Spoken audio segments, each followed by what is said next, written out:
any guests tonight? Everybody's a member. I don't know. I haven't checked. You, Les? Or we just have shy people. Hard to say. We might just have shy people. I can look quickly and we can call them out. We if could you call them out. want. Yeah, I'm absolutely. guest star, but I guess. Yeah, we'll get to know you Oh, later. he's our lonely. Oh no. Kayoka? How about any new members? Do we have anybody attending their first meeting tonight? We love Hi, yes. I'm There Kyoka. she is. He's Sorry. our guest, Hi, Yoka. our one and I only just joined guest. tonight, so Yay! technically I'm a member. Wow, welcome. Technically, Yes. yes. Welcome, Thanks As for welcome. of coming. maybe 20 minutes ago. Okay, well, what can we do to help you guys? Who needs help? Does everybody have everything they need? All the deals, all the money, all the connections? Yeah. Does anybody need anything? We're here to help you. Guess they just want to learn about Well, mobile. I'm just here to Okay. learn for Okay, we got a quiet Anybody group have tonight. a house you're selling that you want to tell us about, or looking for a roofer or anything at all? All right, well, He's got everything they want.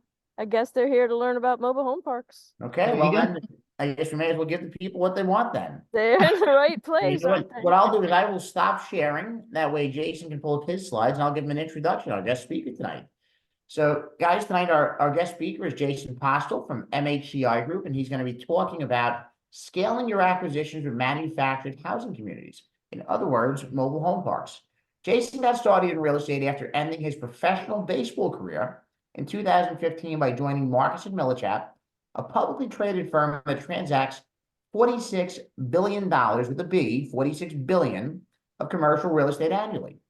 In this role, he helped investors acquire and dispose of commercial properties throughout various major U.S. metros. He started his own full-service commercial brokerage in 2019, specializing in multifamily throughout the Southeast. In 2020, he partnered up with Tyler Lekas to form MHCI Group, a group which is currently the largest private owner of mobile home communities in Arkansas. On a regular basis, Jason is heavily involved with strategic planning, implementation of company systems and operations, marketing, acquisitions, debt placement, and investor relations. Jason, I'll turn it over to you, my friend. Hey, thank you, Charles. Thanks, Leslie, Kathy, and Jackie, having me here today. So yeah, appreciate the intro. As Charles said, I'm Jason Postel, co-founder of MHCI Group, and we operate mobile home parks. That's the short of it. Today, I want to give as much value as possible, so I usually like to open it up. I'm going to go through a few slides here just to show how we're sourcing deals, how we scaled to just under 700 units in the past 36 months. But I'd love to hear what people are struggling with, and if not, Charles and I will just do a little Q&A at the tail end. But today I'm just going to go over again how are we sourcing deals, and I do have a boutique brokerage. So as Charles mentioned, I did in 2018 go independent on a commercial brokerage. I was finding all these deals for investors, and I said, hey, I got to start building my portfolio. I came professional baseball, not a good excuse, but I didn't have a 401k or any investment. So I said, I got to start getting busy. And my background, once I got into real estate, was commercial brokerage on apartment buildings. So I sold a lot of apartments for a while, and then just started analyzing all different asset classes, and kept coming back to mobile home parks as being one of the more recession resistant. Nothing's recession proof, right? But just seeing the affordable housing crisis, just seeing the affordability of our average lot rent's $350, right? So during tough times, you can put that on a credit card, right? It's hard to put a $2,000 one bedroom sometimes on a card during tough times. So the long short of it was gravitated to this asset class, and in 2020 bought my first. This is my business partner Tyler Lekas. He's the other co-founder. He's operations on the ground, so he's had a lot of great podcasts. He sees all sorts of wild stuff being on the ground. I'm more back end systems, acquisitions, debt placement, capital raising. There's a lot of overlap, but yeah, that's how we got started. And we're just going to share. I'm going to share how we go through these. This is just our portfolio that I mentioned. So again, through the state, I'm based out of Florida, which is nice. I'm also going to share that you can do this remotely, right? If you're starting out, I'm going to touch on that. Just it is good to database close to home, but it is possible to be doing deals outside of the state. But we're all over the map of Arkansas. But these, yeah, this was probably 85% of these were direct owner, off market, direct to the seller, and that's where we find the best opportunities. Not saying brokers don't bring good deals. There might be a lot of brokers on here. Again, I'm a broker. That's my background, still am. But we use the same strategy. So let's get into it here. So really, if you break it down, I heard Michael. I saw a clip from a while ago when Michael Jordan was doing some lessons on.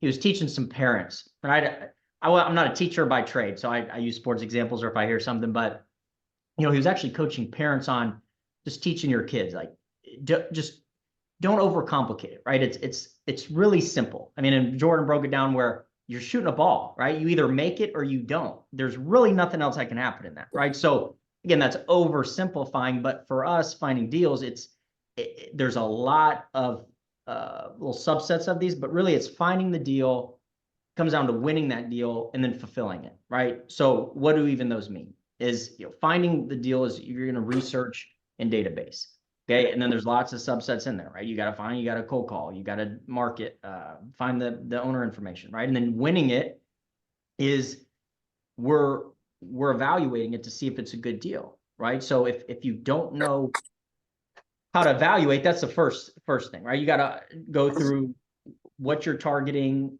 what is a good deal, right? And win it during a contract. That's how we win the first step. And then fulfilling that is closing the deal, right? So going through due diligence and raising capital and then closing the deal. So those are really the three buckets, even though a lot can get overwhelming.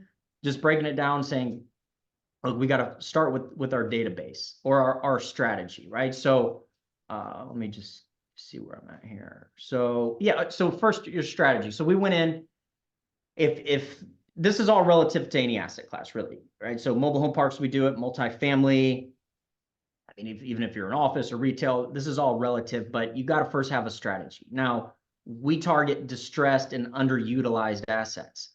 What does that even mean, right? So a lot of our target is small to mid-size communities that are under the institutions that are looking at 200, 300, 400, 500 units plus. And then we want to find something that's just over that private investor. Because it's tough sometimes if you're working full-time job to take down a 40 unit I mean, it's possible. There's guys that are absolutely crushing it and working full-time jobs, but targeting your niche, right? And again, for us, it's that 40 to 100 unit is really our sweet spot. And then targeting the mom and pop. They've owned it for a long time. Maybe they're not mismanaging it, but they're not bringing in new homes, or they don't have capital expenditure budget to renovate some homes, right? So we try to target that. I talked about the recession resistant asset. Again, multifamily is always a sweetheart, right? There's different subsets of multifamily. This is just the raw form of affordable housing. And then economies of scale. So if you are targeting smaller properties, what we realized is even if our smallest asset's 18 units, that's tough to manage. We vertically integrated a property management company because it's hard to find. I mean, if you just think about lot rents being $300, to get a property management team, even if they take 10%, why would they choose to manage a $300 borrow when they can go apartments for $2,000 a unit, right? So it really doesn't make sense a lot of times as a business. Not saying there's not management companies out there, but we built that internally. And what we realized is the scale, obviously the more units we had, it definitely makes it a lot easier to manage. So identifying your investment strategy is first and foremost, because you're going to have to create your list out of this, right? So now once you've was that the next slide? Yeah, I do touch on this. So once you even find, let's say you are doing multifamily or I'm doing mobile home parks. I told you our niche, but even in multifamily, you have 70s vintage. Are you going after the C class, or do you like workforce housing, or are you in Section 8 rentals, right? So there's so many subsets. So you really need to identify what that looks like, because again, if you don't know where you're going, how are you gonna go find a database, right? Having thousands and thousands isn't a good thing either, because depending on, unless you have a really good budget for, if you have 10,000 in your database and you're sending a dollar mailer out, that's going to add up, right? So it is nice to hone in on a few hundred, and that's what we do. We create a target market, and we go, depending on what city you're in, you can get a lot of great information for free. Now, I'm not going to go in. I know I'm not going to get too long-winded here on this call, but you can pay for as much stuff as you want, right? But at the end of the day, you can still go to local property appraisers. You can pull lists. I know, at least here in Florida, I'm in some parts the counties have. You can even pull all units over 100. Any property over 100 units, you can export that list, and it's not going to give you their phone numbers, right? So this is now getting into finding all the ownership information. Who are the other partners, right? So if a lot of times, and Charles, stop me if there's some questions or anything or if in the chat, just pause me as I hum along here. If I say anything, anybody has questions, just please stop me and I'll answer as I go. But We'll do, Jason. Guys, if you do have questions, please put them in the chat box and Jason can answer them for you. Thank you. Oh, and I did want to touch on too, before we keep going, these RIAs. I was actually saying before we got started, I heard someone say it was their first time. And when I got started out of the brokerage more in investing, I got involved here in Florida in one. And my now today business partner, it was we actually met through a cold call. He actually ended up hanging up on my face and told me to F off. But we actually ended up meeting they had them at different groups. I don't know if you guys picked like a breakfast place or Denny, we would meet certain places and ended up meeting him there. So it's awesome to get involved, because some friends, family, they have no idea what we're doing, right? It's real estate. There's all these it's like a different language. So it's awesome you guys are part of a group, and it's really important. So thought I'd share that. But yeah, please, if you guys have any questions, put them in the chats here as we go along. Because I just had a few slides here I was going to share on our strategy and how we've built this. And then if you guys had any other questions, please hop in. But so, yeah, you want to go to the complete ownership record, where they're not always going to have first names and last names, guys. If you are in single family, it's very common. If you're using other resources, you'll see a lot of them aren't in entities or LLC or corporations. Some of them are, but 9 times out of 10, I don't know if lenders will even allow you to put it in your name, to be honest. So almost always any 5 units plus commercial is going to be in an entity. So if you don't know how to scrape that data, I put some sites on here like secstates.com. That's a free website. You can go skip any LLC in the US, right? So you want to get every single decision maker, because you can waste a lot of time with somebody that wants to sell, but they might have a partner that says they never sell. So you really want to keep digging and getting as much information. And I even tell a lot of our agents, associates, and other people that are helping us find deals, the more information you have on that record, you're going to separate yourself, right? Because multifamily, hyper competitive, mobile home parks, hyper competitive.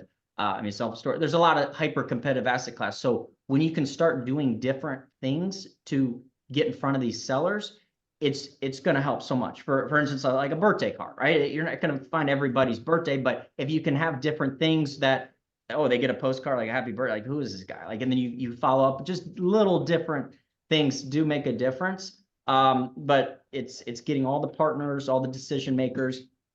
And then a really big one that's helped us, we got 281 units under contract right now that we're closing in middle of June. and it's two different owners, two different parts. And the one owner, 195 units, it's been 4 years. We've been on this guy for 4 years, and I've sent him I saw 5 different purchase sale contracts, but it's been hanging in there for 4 years, but bringing some sort of value to them. It's not just like hammering them. Hey, you selling? We've kept in touch and brought some sort of valuable information, right? And that could be as easy if you've driven by the property and they're out of town and there's a new development, right? Could just be touching them, say, hey, I noticed there's some new development, and just staying in front of them. So it's when you have CRMs and systems to help with some of the automations, that's great. But if you can get in front of these sellers, that's the best. A phone call, they're getting called all day from out of state. So that's why I was always taught my mentor, if you're brand new, and you're not really confident maybe in the asset class, start within 30 miles of your backyard. Because if you don't know the ins and outs of that asset class, you will know the ins and outs of your backyard, right? You'll know the street corner, you'll know maybe some development. So that always helps. But any local, I said, in here, any pertinent data that brings them value. So again, new market information, some rent surveys we've done for sellers, any sort of solutions. But to get those solutions, you got to have conversations, right? You got to have discovery calls and really understand their pain. 10,000 baby boomers retiring every day, right? There's a big amount of retirees and they want to cash out. So staying consistent, that's one thing that's really helped us, concentrating on a market, not getting spread too thin.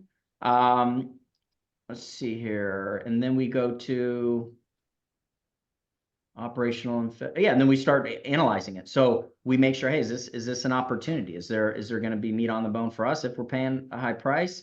Let's see, attractive financing. And then we always go for a seller financing. I was doing a training earlier actually today on contracts, and we like putting out a 2-option letter of intent, right? It'd be a low cash offer, quick closing, and then if they want a higher price, a lot of times we'll hit them right at what they want, but we go on terms of the owner financing, right? Lower money down at favorable interest rates. So that's a whole nother deal in training in itself, but that's our process, and just consistency. Again, it's not just, oh, I called this guy once and then left. We've just been hammering on a market with other competitors. We've had wholesales come take deals under us and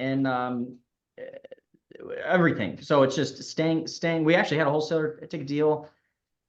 They couldn't wholesale it, and we had already talked to the seller for 2 years previously, and then somehow they gave him some crazy price. They ended up flaming out. We hung in there, and then he ended up calling us later, and he said he ended up dropping the deal, and so it's just, yeah, staying in front of them and bringing them value however you can. See, there might have been a question. Do you have any experience with sober living? I've brokered some sober living. As far as operating personally, I do not. I do not. I've sold some deals, but I don't have operational experience with them. Or smaller projects. Again, our smallest deal is 18 units. That's our smallest project so far. But yeah, no sober living. All right. And here's just a recap here. I'll go through. So if you're starting from scratch and you say, hey, I don't even know where to start, and maybe you don't want to get on the phones yet, and we'll talk about leveraging brokers, because brokers, if that's what they do, right? They will work for you essentially for free until you close a deal. So it is good to leverage brokers. We just share our strategies to go off market, and then if you can build those relationships, if you don't have time, or if you're trying to build those so that they bring you deals. Because even as a broker, I'd rather have a relationship where I know who the buyer is, so I don't have to go take it out to the market for 90 days or a while. But that's our process: picking the market, defining your asset class, and then the vintage. Again, you're going to have a niche, so We don't buy five-star resort style mobile home parks in Florida or California, right? We don't do that. But that's a good niche for somebody, right? Somebody buys those and that's a good deal for somebody. Full property record, make sure you're getting everybody's information and there's gonna be multiple numbers. And True People Search is a free website. You can look up numbers there, and a lot of those, we've done so many deals just on that website. Again, the CRM, I don't know, there's a million different ones out there. We use one called Deal Pipelines. I haven't gotten all the automations and triggers and all that. For me, nothing's worked better personally than a direct cold call to the owner, decision maker, and setting a meeting. I mean, I know a lot of people will hate to hear that, but there is a lot of good CRMs. Again, we use one called Deal Pipelines, and there are some follow-up sequences that help. And then once you get your database, just set your block. So maybe you are working full-time and you can only do it on later nights and weekends. I was calling 2 blocks, 25 and 25s, only $50 a day. If you are doing this full-time, that's not a whole lot of dials. And I'm talking like those are dials. So a lot of those numbers, they might not work. And so if you just block your time, that was really the most important thing. Because even if it's $20 a day, that's going to add up over time. And then just having a secondary block to follow up, and then getting an email. If you start building your list, I had another training on this, because people start buying lists and get fancy, and then they start sending them out, and then you get all these bounce backs, and then it'll lock your email down. So the best way to do it is more work, but it's organically, right? You talk to them, what's your email? And then you start building that list, and then it gets easier to set them up. So that's really been, it sounds, I guess, easier than said than done, but that's really it. It's been a direct cold call, setting a meeting for myself, or if you're not in that market, partner up, guys. I was a lone wolf for a long time, and maybe a lot of you guys are starting out and you don't have maybe the capital to hire or bring on a virtual assistant team or whoever. So you are going to have to start a lot just doing everything on your own. But once you start finding the pieces, it definitely gets a lot easier. But you don't know those pieces till you're in it, right? So you might know what you're good at. You might be a good deal finder. Maybe you're not the best deal finder, but you got a little capital to get going, and you just got to find the pieces, and getting in these groups definitely helps you find that. So that's really been our A to Z process. Left everyone in awe. A narwhal and a beluga whale meet. A rare Hey, guys, I think somebody has some background noise. Do you mind muting yourself? Thank you. Oh, is that the question? Oh, I thought that was a question. Yeah, so that's really the A to Z. I know I mentioned too, leveraging. If you don't want, I know a lot of people don't want to hear, oh, you got to pick up the phone and cold call. I mean, there definitely is other ways for sure, but just in my experience, that's how, again, even my business partner to this day, I tell the story all the time because it is a good one. And my father even said, he was in sales, not real estate at all, but one call can change your life, right? And literally that one call that he said, have you hung up on my face, called him back, got the meeting, started understanding each other's goals, and then you do meet people, and it literally can change your life. So if you're doing this on your own right now, that's fine, but you'll find the pieces. So brokers are good too. Make those relationships, because they're finding the deal. So if you're saying, hey, I don't want to cold call yet, try to make those relationships, and commercial's tough to break into. That's a lot of people's concern, like, oh, breaking into commercial, how do I do that? But there are young, hungry, not young, hungry, old, hungry, newer brokers in the space that will work for you. They want your business, and you'll find the right people. Just getting in it, right? Can't get wet if you don't jump in the pool, right? So you gotta jump in. So that's it, Charles. Excellent. Well, guys, if you have questions, either put them in the chat box or unmute yourself and speak to Jason directly.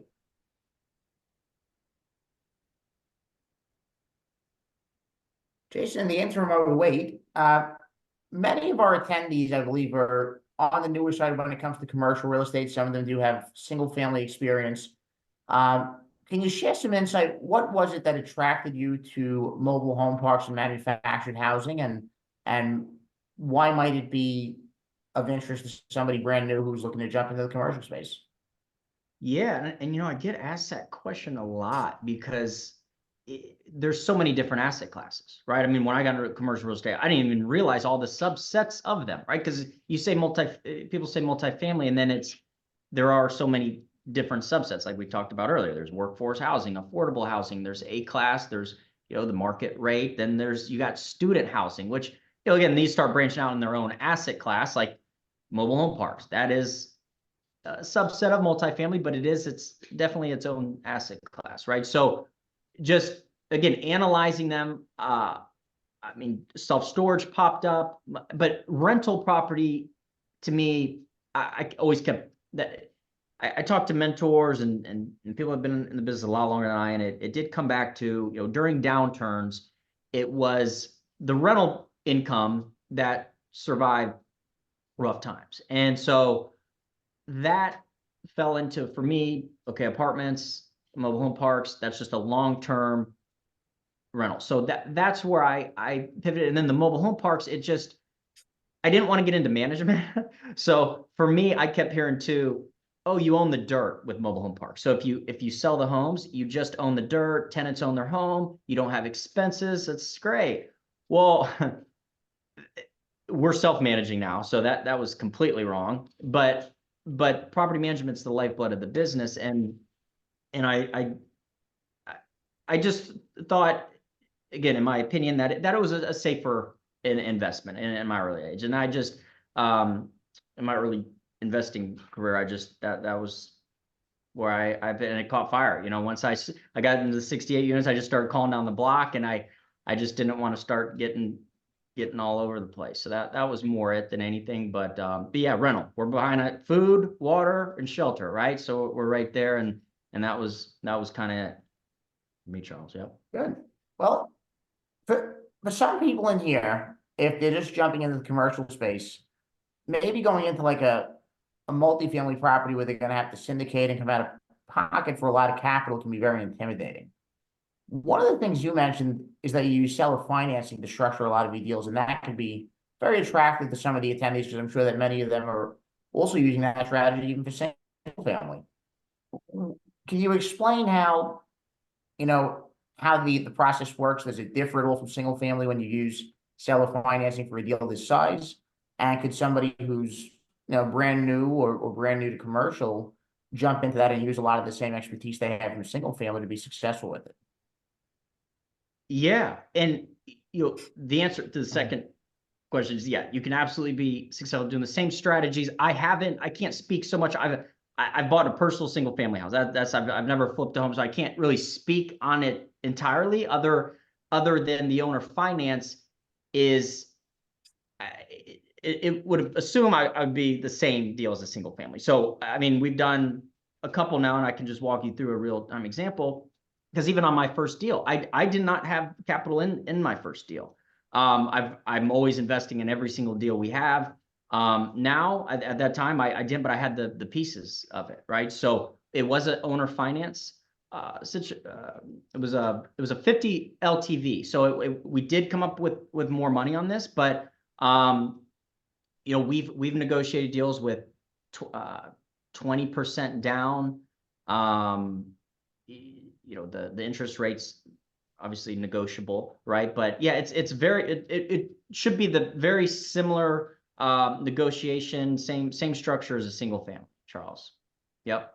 And the pieces, and sorry, I'll just say the piece, I've never been asked some owners, on the brokerage side, I've been asked on an owner finance to get the buyers some of their financials. I've never personally been asked that on an owner finance deal that we did, because he never checked anybody's credit. He didn't ask for a PFS.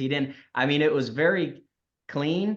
Yeah, he did zero due diligence on us, which was pretty wild. But I had a investor that I met. He was a bank. I met him off of it was an investment app. He was looking for a apartment broker actually. And we met, started talking, and he didn't realize he could convert his 401k into a self-directed. And he was like, I didn't know I could do all this. And then we started talking, and then that's where he rolled some of that, then had another investor, and then put the deal that way. And so yes, it is common, and it does happen quite a bit. Good. Yeah. So let me ask you another question on that, Jason. So during the presentation, you mentioned the strategy is really focusing on mom and pop owners. Why did you choose that strategy, and how does that help you use seller financing? Would you be able to do that with a larger mobile home park community? Yeah. And so the mom and pop strategy, yeah. So both of those, it's funny because really the main reason was the competition. I mean, really here in Florida, that's where I met my business partner now. He owned a park in Florida. I didn't own anything other than my home at the time. And once him and I started looking and going through due diligence, we couldn't compete with some of these guys here with some of these offers. It was quick cash closing. They were putting non-refundable earnest money down. And it was 30, 40 unit. It wasn't like an institutional size deal. It was just even private investors were crushing us, and we were seeing cap rates at 4 or 5%. We just couldn't make sense of it. And so what ended up happening was we talked to an operator that said something about Little Rock. He said, yeah, you know what, Little Rock's kind of an underserved market. You should see what's going around there. And so to answer the question, Charles, the reason we targeted that was, first, we weren't a big player. I mean, now to say we're the largest private owner in Arkansas, under 1,000 units, that's not saying a whole lot, right? In Florida, there's hundreds of operators, and there's many that own actually tens of thousands, right? So it's not saying a whole lot. So really the competition is what that was. It was Arkansas, kind of a flyover state, but really good demographics, right? So there are some of these secondary and tertiary markets that you can break into the multifamily that some of these operators aren't going to pay attention to, right? Oh, the population doesn't check. They're just checking boxes, right? And today, our best asset was 122 units. It was in a town called Green Forest. There's 1,000 people. It's very small. Awesome. But we're crushing it. I mean, that's one of our top performing assets. 100% stabilized, great workforce. It's beautiful, and a lot of guys would pass on that. So I'd say really we target that for two reasons. Barrier to entry was lower, so that was the main driver. The second piece of that was, yeah, hey, these mom and pops, they've owned it. This has been a legacy asset for them, and so they don't have debt on this. They've been fully depreciated, but they don't even pay attention to that anymore. So that was kind of a two-prong, was barrier and then the owner finance. But now your second question was, can you do that on larger assets? We actually just a month or so ago, I don't know if we floated this one, Charles, we might have talked about it. 580 units. So it was almost under 600. It was almost the size of our entire portfolio on one parcel. I mean, it looked like a city from the aerial. It looked like literally a city. We had an owner finance contract on that deal he was going to hold $20 million as a mortgage. It was a $25 million deal. So we were going to come up with $5 million, and he was going to hold $20 million. Well, that doesn't happen so much, right? Because those are bigger numbers, and a lot of times there is debt involved. But the short answer is, yeah, absolutely, Charles. They are out there. This one was a little bit messier. It was fractionalized. It was deeded lots, and it got a little messier. And it was a big infill. So out of those 580 lots, there was, I think, 280 vacant pads we had to move. So we're shelving that deal, but it absolutely is possible to owner finance on larger assets for sure. Jason, some great insight. Daryl, I see you have your hand up. Do you want to unmute and ask a question? Yes, good evening, Charles. Good evening, Jason. Thank you for sharing the knowledge. Quick question as far as cash flow. Do you own many of your mobile homes within your park as far as rental, or is basically your cash flow on the lot rents? Yeah, great question. And that's a good topic, because they're two different models. And so the park owned home model is not our model. So we try to sell off the homes and have all the tenants own their own home. And I'm sorry, who was the question? I didn't. That was Daryl. Oh, Daryl. I see. Okay, Daryl. So what we do now at scale, because we bought a 33 unit park, and the owner thought we were crazy when he heard what our business plan was, because he goes, I own all 33 homes. I'm getting $650 a month for my rentals. And you're telling me you're going to sell these homes and collect, at the time, it was like $250 lot rent. Like, he thought he couldn't even understand. He goes, I don't care, because you guys are you're making my life so much better by buying this from me. He couldn't understand it. But Daryl, what we do is when we convert those, we'll do what they call a lease option to purchase. Okay. And what that'll do, that'll keep some of that yield like a park owned home. Right. So Right. we'll rent it out for the same price, essentially $650. But what we're doing is that's a lease. So we're So you're getting offloading- upfront lease fees. Exactly. But yes, and for us, more importantly, we're eliminating all the expenses. Because if we own that as a park owned home, we're responsible for all the toilets Maintenance. and so that's our model, because we're trying to get to 10,000 units by 2030. And if we have 10,000 units and we're maintenance, it's going to be such an operational nightmare, and it's going to be hard to scale that for us. So and I'm sorry, what was your question though? I don't know if I nailed it on the, what was the Yes, question? you pretty much nailed it. Are there any other upsells like laundry mat, dryers? Yeah. that Oh, you you have said, okay, within so your on the park? income. Yeah. So additional income, we, I know apartment guys when we talk about billing back utilities, like that's almost like common sense now, but a lot of these mobile home parks, they're on one master meter. So a lot of these owners, they're not implementing a RUB system, right? A ratio utility billing system, or some call it resident, right? So we don't do pet fees. We do see a lot of that in the more higher end. But yeah, as far as laundry, if you can have a laundromat, that is nice income. We had a laundromat at one that was out of service. We haven't gotten it back working yet. We just made it as an office, but any other income, I mean, yeah, if you're the property management team, we run a service guy out there, because we want him to make a little more income too. So even though all the expenses are on the tenants, we like to still have them happy, right? So when they call, we don't want to say, oh, you got to fix it yourself. Sorry. We'll try to send someone out there like a vendor, where it is in a sense a win-win, because we're giving them a service provider that'll give them a discount on what it would really cost. But then we're giving one of our maintenance guys an additional revenue stream. But trying to think of any other ways. I mean, we've heard cell phone towers. If you have some extra land, mobile home parks sometimes have different land. They're in some other rural areas with that. You can, a lot of times if they're by a big freeway, we've seen some billboards, some nice contracts on billboards for some long time. So there's some income like that you can get, Daryl. But yeah, laundromats is a good one. Yeah, we've heard cell phone towers, billboards. So pretty much you're analyzing the cash flow from the lot rents to qualify the property, and price it out would be a good answer. Thank you. Exactly. Yes, sir. Guys, keep in mind, one very important difference between mobile home parks and conventional multifamily is the demographics you're dealing with.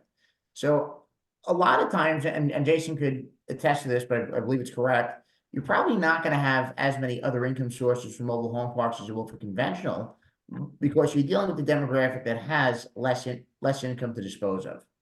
But on the flip side, oftentimes you're getting better deals, so you also don't need to. In multifamily, conventional multifamily, oftentimes it's a necessity because people are paying crazy prices. So you need to melt people for every dollar you can get in order to hit whatever projections you have. Which will probably tie in well to the next question from Tiana. What is the average cap rate and ROI you look for in purchasing multi-units? Jason, I'll let you go first for mobile home parks, and then I'll maybe talk about conventional, because I'm not sure which one her question is geared towards, and then people can have kind of a comparison. Yeah, and that was a great point, Charles, on what you just said. The answer, Daryl's, is the income. We're not doing like dry cleaning service catering for I mean, some of our tenants will even shut their water off to try to prove a point to us that they're not using water for bill. So it's like, right, they're not having a lot of extra cash to have some service, but but there are some other revenue streams. But yeah, I'll touch on the, let's see, what was the average cap rate and ROI. So for us right now on the 281 units, I'll use that as an example that's in real time. So we got debt on that locked in. We got our term sheet at 8% interest only for the full term. Okay. And excuse me. So really you just think basic math. Oh, if we're buying anything less than a 8 cap rate, that probably doesn't make sense, right? That's a negative arbitrage. Well, for us, that and you might be getting some agency debt on multifamily. I've heard, I haven't seen it. I've heard, right? High 5s, low 6s, but I'm not sure. I won't. Charles can touch on that. But for us, where we're seeing debt and where we're wanting day one cap rates is in between an 8 to 10%. Now, I will say, even on these two deals, we will, if it's a 6 or 7 cap, or whatever it is, we won't pay as much attention to that cap rate as we will in the cash on cash. What's the cash on cash look like in that first, call it 12 months, but really 90 days? And what I mean by that is we're buying one of the deals at a 7 cap, or it might be a 6.9 cap, call it just sub 7. Well, the lot rent is $150. So for us, controlling that market, knowing we will go to 300 day one without anybody even thinking about it, because it hasn't been raised in so long. It's not like we're killing these guys. So that cap rate is not really a 6 when we know we don't have to do one other thing other than just a rent bump, which we are. We're going to put in new roads and infrastructure and beautification of the property, but that cap rate's effectively 9 or 10, or actually I think in this case it was almost 11, just by doing a bump. If you do a $150 bump on 195 units, that's a very big number. So we shoot for an 8 to 10 in the short answer. 8 to 10. That's kind of like the baseline, feel good. But we look at the cash on cash, and that's, if you don't know what the cash on cash is, that's just you got to take out the debt. What is your every penny going into your deal, and what is the true cash coming back? And oftentimes that is higher. When you are leveraging, right? Because you have less money down. So that's for at least mobile home parks. We want to see that 8 to 10 cap. Charles? So guys, for the sake of comparison, Tiana, just in case your question was conventional multifamily, a lot of times people are purchasing conventional multi between like a 5 and a 6.5 cap at this point. Now, I'm not saying that's what you should be purchasing at. I'm saying that's the reality. So in comparison, if you're buying a mobile home park at an 8 to 10 cap, there's typically more meat on the bone. Most times you will get higher returns in something like mobile home parks than you would conventional. A lot of times with conventional, you're probably seeing cash flow that's somewhere between 6 and 8% a year, and an overall return somewhere between like 15 and 20% each year. So different asset classes, but a lot of times when you're in something like a mobile home park, there is a little bit less competition. The space works a little bit different. Jason's using a very popular strategy in the space of going direct to seller because there's a lot of opportunity there. And if you're dealing with a seller who's owned the property for 30, 40 years, just like with single family, sometimes you can find yourself the recipient of a good deal. I see we have another question from Ryan. Jason, can you talk about obtaining construction loans for renovating distressed multifamily? Ryan, is your question for mobile home parks or conventional multifamily? Probably a conventional multifamily. That's what we're dealing with at the moment. Okay. Are you thinking, just so I can give you some context so I can frame my answer correctly, are you thinking like smaller multifamily, like a fourplex, or like a 100-unit apartment building? 30 units. Okay.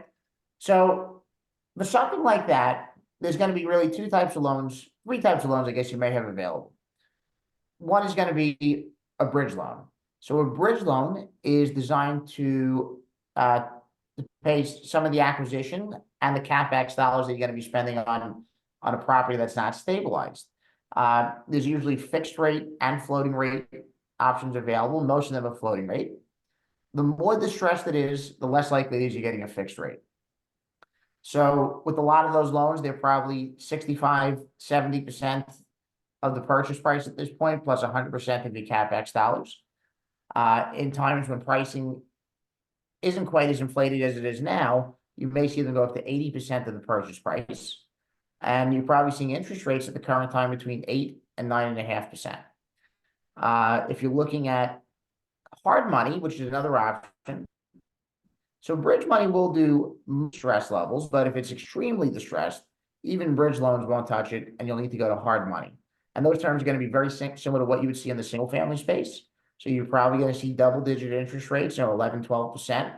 A lot of times you're going to see points on the front and the back end. And you're pretty much going to give an arm, a leg, and at least one kidney, to try and get those. But if you have a deal that's juicy enough, they can make sense. And your third option is going to be a private loan, which is probably less common on deals that size. But if you can find somebody willing to do it, similar to the single family, you can be able to really negotiate the terms directly with that person of what the private money loan might look like. Thank you. That answers my question. You're welcome. Good. Well, guys, do we have any other questions? So please unmute yourself. Otherwise, we'll probably wrap it up shortly.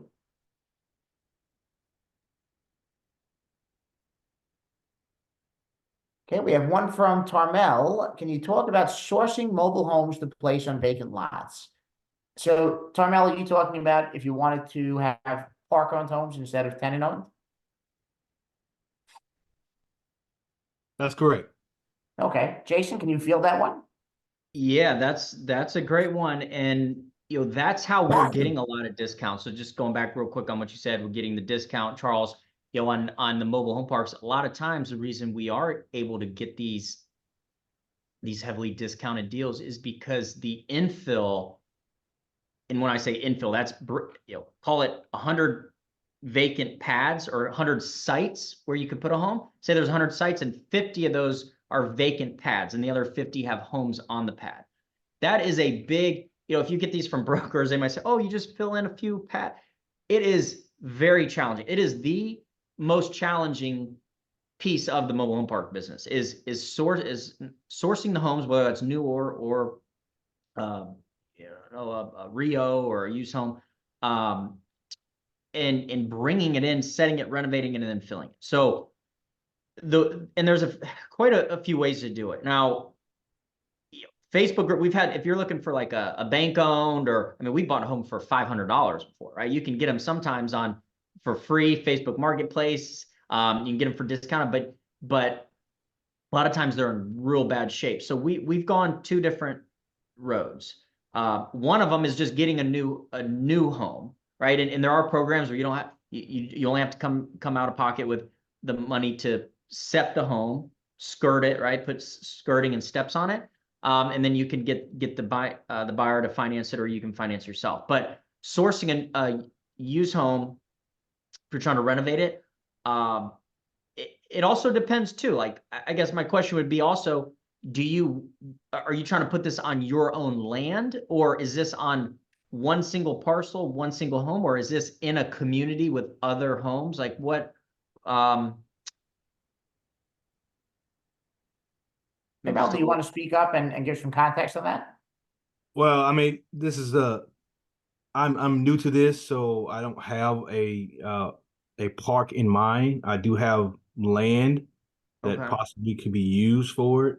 And so I can go a different number of ways with it.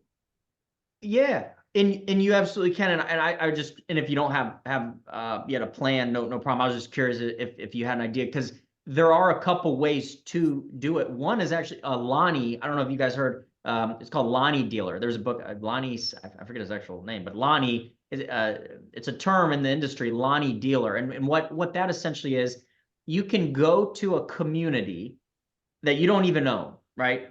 Let's say you came to one of our communities, and we have these guys in our community. So it's like it's an investor inside of a community that doesn't actually own the park. And so what we'll do, we'll have some guys that they want to buy our homes.